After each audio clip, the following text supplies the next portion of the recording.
Hello, you are a human being. You want things like food, a place to live, and a television slightly bigger than your cousin's. But here is the problem. There is not enough stuff. There is not enough food, not enough houses, and definitely not enough televisions slightly bigger than your cousin's. That is called scarcity. That is the reason you cannot have everything, and that applies not just to you but to everyone. And that is exactly the fundamental problem of economics. If there were infinite pizza, there would be no such thing as economics. But there isn't, so we have to make choices. Economics is the field that studies how people make choices when there are not enough resources. So what do? We trade. You have 10 apples. I have 5 bananas. We both want variety. Trade happens. Win-win. Unless, of course, you are allergic. In that case, it is still win-win, just with an EpiPen beside you. So how do we decide who gets what? This is where opportunity cost comes in. Every decision you make means choosing not to do something else. Watching this video means not watching cat videos. That is your opportunity cost. Hope it was worth it. Anyway, back to trade. Why do people trade? Because comparative advantage exists. That means being better at doing one thing relative to your weakness at doing something else. Even if you are worse than everyone else at everything, you can still specialize and gain from trade. Yes, that is right. Maybe you are terrible at everything, but someone else may be even more terrible than you in proportional terms. Congratulations. You are economically useful. Trade is not about being the best.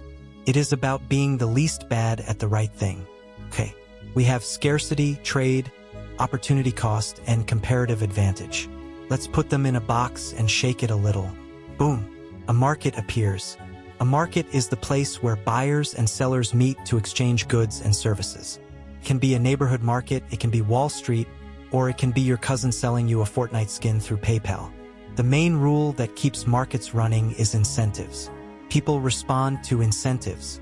If pizza costs $100, you probably will not buy it. If it costs $1, you will eat 7 of them. Low prices encourage buyers. High prices encourage sellers. This mutual interaction creates supply and demand.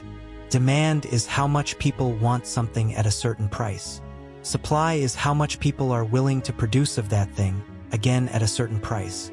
The place where the two meet is called the equilibrium price.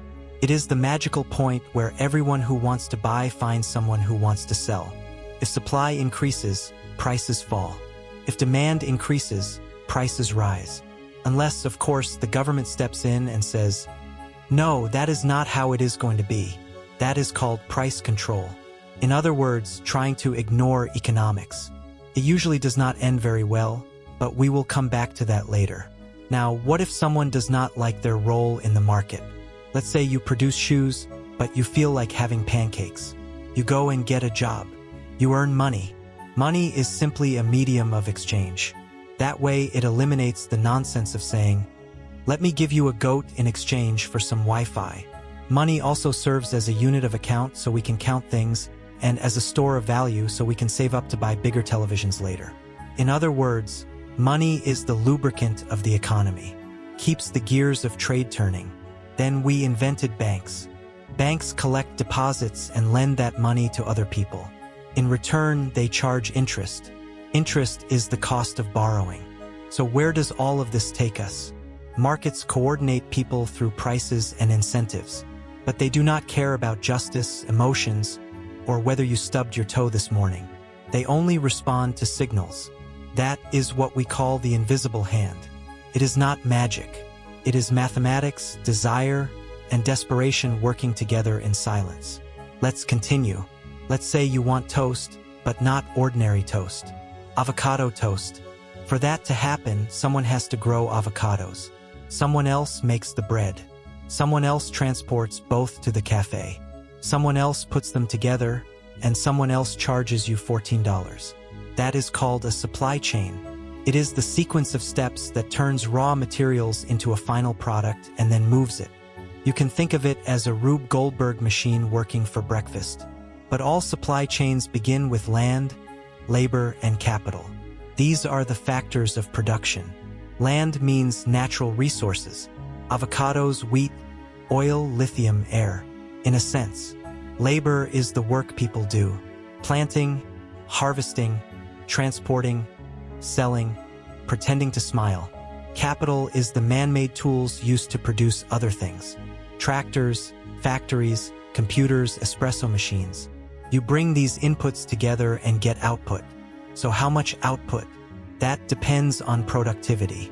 If labor and capital work efficiently, you get more toast per person per hour. Productivity is everything. It is literally what makes countries rich or poor. High productivity means producing more goods for more people with less effort. Low productivity means waiting 4 hours for an egg and still managing to burn it. Okay, now how do we measure all this production and all these sales? With GDP, gross domestic product. It is the total value of all final goods and services produced in a country in 1 year. Final means not intermediate.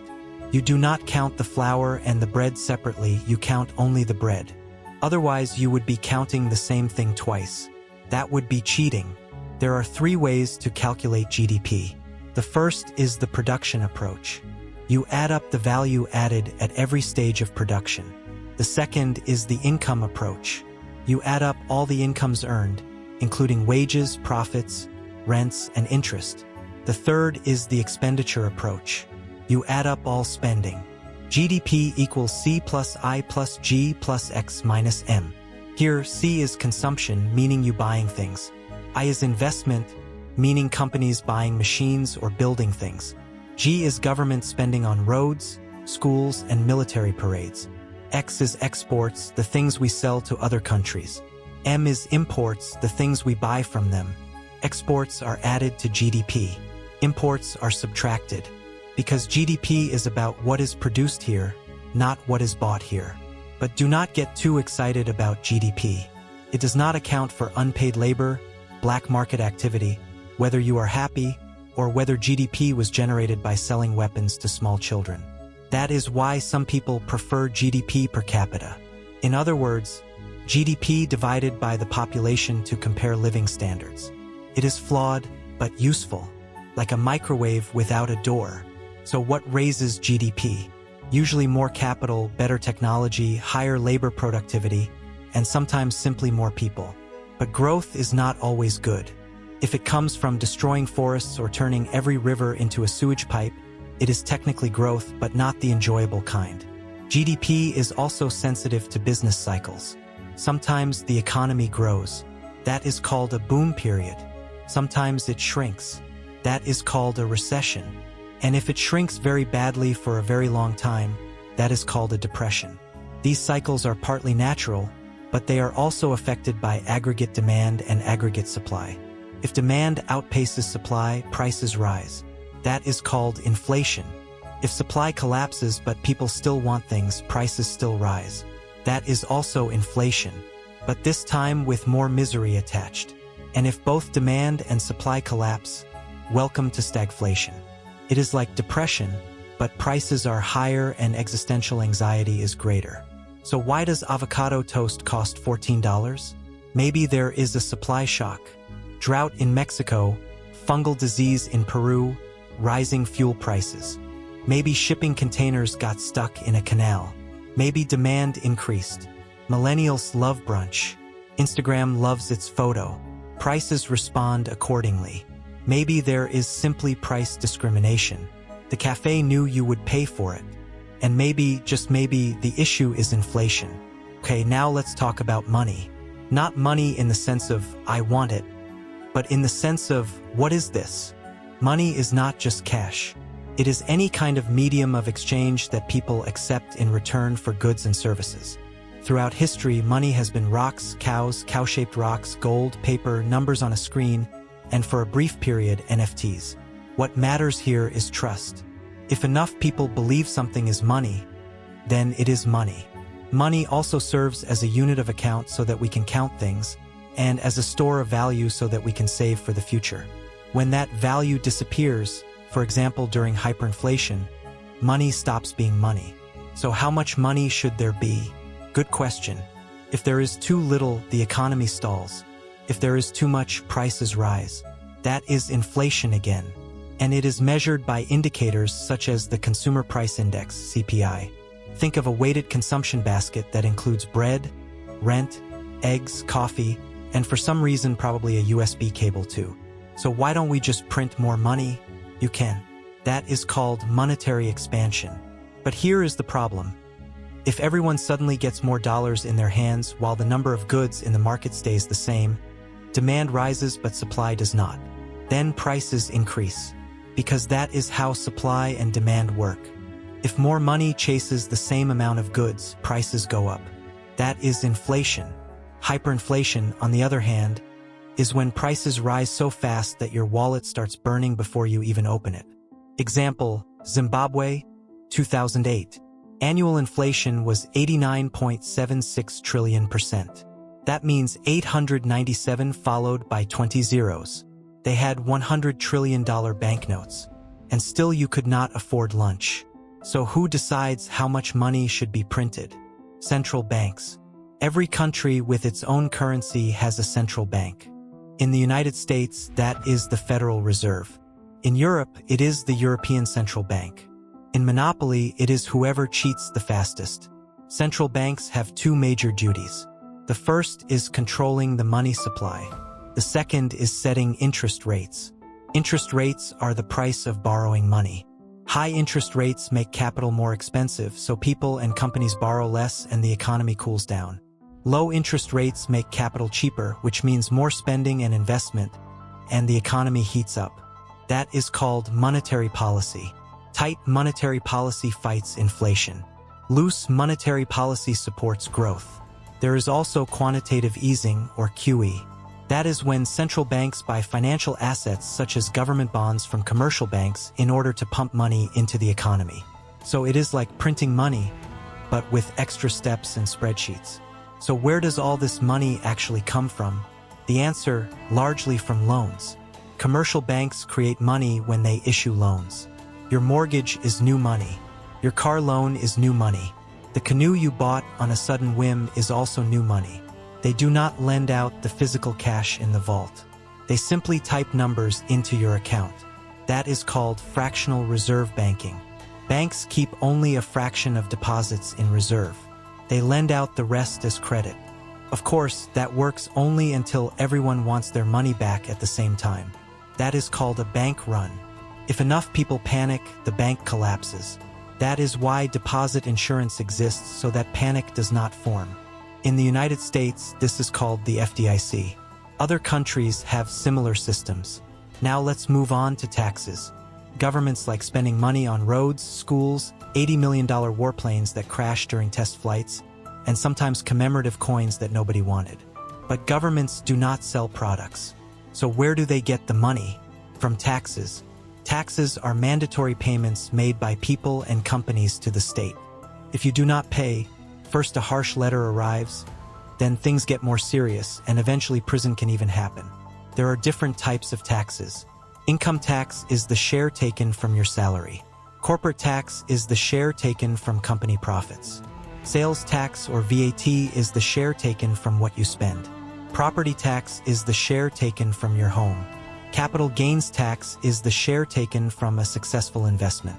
Wealth tax is the share taken from the existence of the rich. It is rare, controversial, and difficult to implement. Excise tax is the share taken from your bad habits, such as alcohol, cigarettes, fuel, and sugar. In progressive taxes, high-income people pay a higher rate. Regressive taxes hit low-income people harder.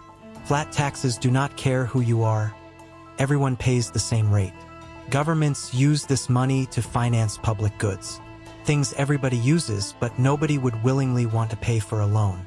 Clean air, national defense, streetlights, social assistance, unemployment benefits, pensions, healthcare, food support, infrastructure, bridges, trains, pipes, potholes, especially potholes, and debt payments. We will come back to that in a moment. Governments collect money and spend it. That is called a budget. If spending is greater than tax revenue, that is called a budget deficit. If tax revenue is greater than spending, that is called a budget surplus. That is rare, like a unicorn or a fully funded public library. To close the gap, governments borrow. They issue bonds. In other words, papers that say, "Buy this and we will pay you back later with interest." If you have ever bought a government bond, congratulations, you have lent money to a government. The total of all accumulated deficits over time creates the national debt. Most countries have debt. The United States has debt of more than $34 trillion, and it keeps counting. Japan's debt is more than 260% of its GDP. Norway, on the other hand, is almost debt-free, but that is because it accidentally found oil. So is government debt bad? It depends on the situation. If it goes to productive investments like infrastructure, if it is sustainable, if it is not growing faster than GDP, and if interest rates are low, debt may not be a problem. But if it is used to finance meaningless things that bring votes, if it causes runaway inflation, if it destroys investor confidence, and if it leads to demands for higher interest rates, then it is bad. At some point, interest on debt becomes a separate budget item on its own. You borrow again in order to pay off the debt you borrowed before. That is called debt servicing. In extreme situations, governments can default, meaning they can stop paying altogether. Greece in 2012, Sri Lanka in 2022, and Argentina is almost constantly cited as an example of this. But sometimes governments have no other choice, especially during crises such as war, a global pandemic, or the bursting of a housing bubble inflated with lies. Now let's look from a wider angle. You live in a country. Congratulations. But your country cannot produce everything. Maybe it is very good at growing coffee, but bad at producing cars. In that case, it exports coffee and imports cars. That is called international trade. Trade allows countries to specialize in areas where they are relatively better, even if they are worse at everything overall. Again, we call this comparative advantage. If Brazil gives up 1 ton of corn to produce 2 tons of coffee, while Canada gives up 2 tons of corn to produce the same 2 tons of coffee, then Brazil has the comparative advantage in coffee. So Brazil exports coffee. Canada exports corn. Both win. That is the logic of free trade. Goods cross borders in containers, trucks, planes, and ships, until someone bans one of them. Trade increases efficiency, lowers prices, expands variety, and spreads technology. That is called globalization. But not everybody gains equally. Some jobs go abroad. Some industries get crushed. Inequality can increase. That is called structural adjustment. And people generally do not enjoy being adjusted. That is why governments sometimes intervene. They impose tariffs, meaning taxes on imports. They put quotas in place, meaning quantity limits. They provide subsidies, meaning money that helps domestic producers bend the free market a little. They impose embargoes, which is politics saying, no trade with you. Protectionism protects domestic industry, but it usually raises prices and makes everyone poorer in the long run. Trade happens through currencies. If Japan sells cars to the United States, it wants yen, not dollars. So dollars are exchanged for yen. That is called the foreign exchange market, or forex. The exchange rate shows how much of one currency you get in return for another.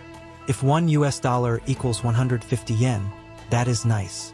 If $1 equals 1 million Zimbabwe dollars, that is not so nice. Currencies can be floating or fixed. Floating currencies change according to supply and demand. Most major currencies work that way. In a fixed exchange rate regime, the currency is tied to something like the dollar or gold and kept there.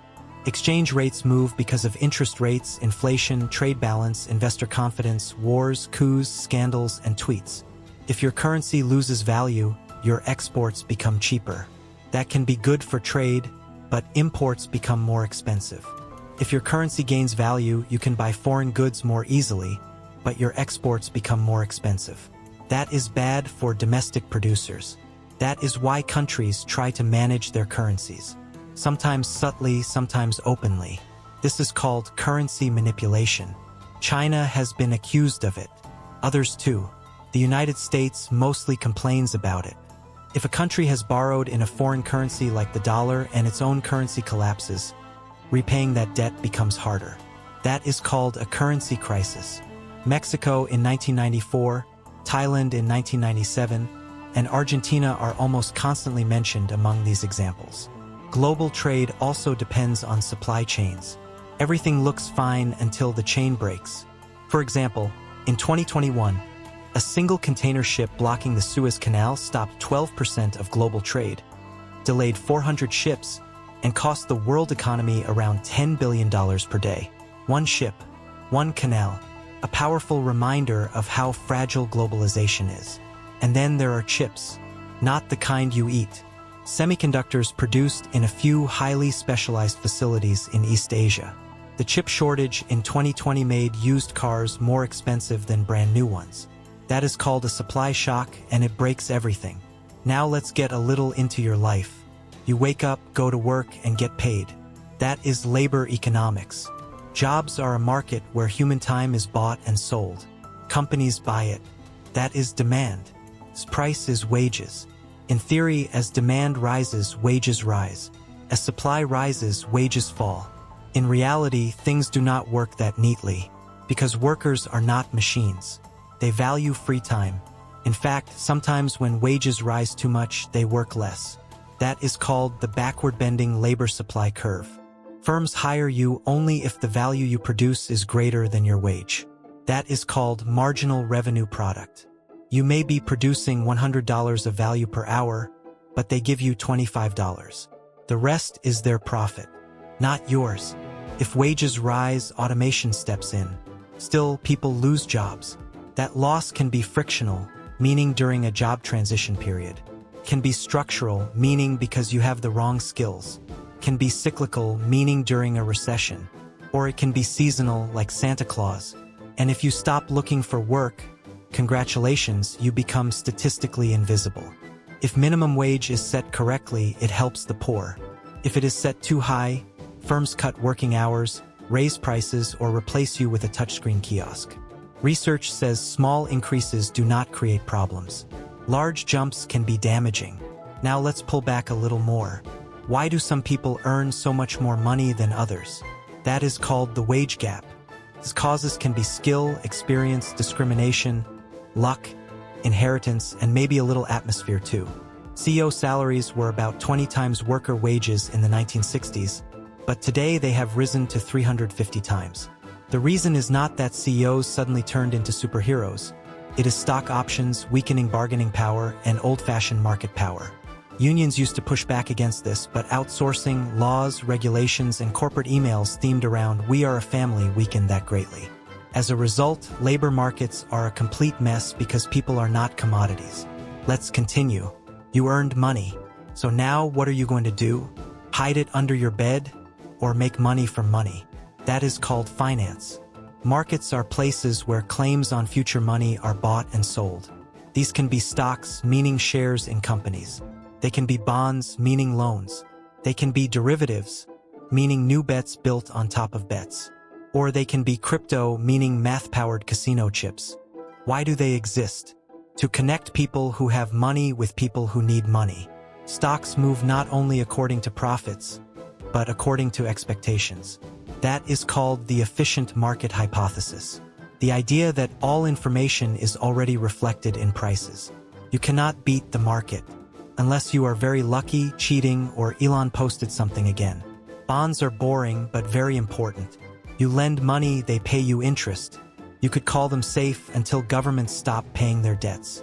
When interest rates rise, bond prices fall. That one rule alone is enough to shake economies. Words like options, futures, and swaps refer to derivatives. These are used either to hedge against risk or to gamble harder. They can be very useful as long as they do not blow up the world. Then there is crypto. Decentralized, extremely volatile blockchain money that is still trying to explain why it exists. Depending on whom you ask, it is either the future of money or a Ponzi scheme with extra steps. In reality, it is most of the time a casino wearing the costume of innovation. Let's continue. Most people do not invest directly. Banks, hedge funds, and pension funds do it for you. Sometimes responsibly, sometimes like Lehman Brothers. Safe assets like government bonds earn little. Risky assets such as startups, meme stocks, and crypto either make a lot or make nothing at all. That is called the risk-return trade-off. The lesson is this: do not put all your eggs into one meme stock. Diversify. Now let's come to the big question. Why are some countries rich while others seem to be stuck trying to survive on instant noodles forever? This is called development economics. Textbooks say, invest in capital, build factories, trade, and become rich. Real life says, it is not that easy, because history matters. Colonies had their resources extracted and were left with broken systems behind them. Geography matters too. Transportation is expensive in landlocked countries. Productivity falls in regions where malaria is widespread. Institutions matter as well. If the legal system works on the logic of whoever pays more bribes wins, investors run away. There is also the resource curse. Found oil? Congratulations, you are rich. Then suddenly you are poor again, because the whole economy turned into a one-trick show. Poor countries fall into traps. If you are poor, you cannot save. If you cannot save, you cannot invest. If you cannot invest, you cannot grow. So you remain poor. It is like trying to climb out of a pit using a rope covered in butter. So why do we not just give them money? Foreign aid. Sometimes it works, sometimes it disappears into the government's Lamborghini fund. Microloans helped a few people, but they did not solve everything. The real way out probably lies in education, property rights, infrastructure, political stability, and not starting a civil war every 6 months. But even rich countries can make stupid decisions. How? Why? To answer that, let's look at the average human brain. This is behavioral economics. Traditional economics assumes that people are rational beings. Funny, real humans are total chaos producers. We downplay the future. The $5 you get now feels better than the $50 you will get later. That is called hyperbolic discounting. We hate losing. The pain of losing $20 is greater than the joy of gaining $20. That is called loss aversion. We anchor. If I tell you a phone costs $10,000, then $999 suddenly looks almost free. We follow the herd. If everyone is stockpiling toilet paper, you do it too. And we get trapped in sunk costs. We keep watching a terrible Marvel sequel because we say we already watched the first 8. So yes, we are terrible with money. That is why governments and apps nudge us with default options, annoying notifications, automatic savings plans, and automatic retirement accounts. Because if we were left on our own, we would spend our retirement fund on food delivery. Now let's zoom back out. What kind of system is all this happening in? Could be capitalism. A system built on private ownership, markets, freedom, and the pursuit of profit. It is good at generating innovation, and also good at generating inequality and monopolies. Could be socialism, built on collective ownership and redistribution. Strong in terms of equality, but harder to say the same about motivation. It could be communism, meaning command socialism. There is no private ownership. Full state planning exists. It looks good on paper, but not so good in breadlines, and most of the time it ends in shortages. Like the grain quotas of the USSR. And that brings us to mixed economies. That is the real reality. Today, most countries, including the United States, China, India, and Germany, use some mixture of free markets and government intervention. Yes, even in the United States, there are subsidies, public schools, social security, and airport security institutions. Yes, China also has billionaires and stock exchanges. There are different flavors of this. State capitalism in China, democratic socialism in Scandinavian countries, and in the United States, either mild or harsh capitalism depending on the level of outrage in the news. And there is also crypto-anarchism on the internet. For now, these are basically Twitter guys shouting about decentralization while checking Binance. But none of these alone tells the full truth. Every system is ultimately trying to answer the same 3 questions. What do we produce? How do we produce it? Who gets it? Nobody has solved this perfectly. So what have we learned? Scarcity is real. Choices have costs. Trade makes us better off. Money makes trade easier. Incentives matter. Governments collect taxes, spend money, and sometimes mess everything up. Global trade is efficient but fragile. Currencies are strange. Economic systems are reflections of trade-offs. And nobody fully agrees on which one is the best. That is economics. Almost all of it. In a quickly explained form. If you found this video useful, do not forget to subscribe to the Economic Historian channel, like the video, and leave a comment. If you want more content like this to continue, show your support. As the channel grows, much stronger episodes will come.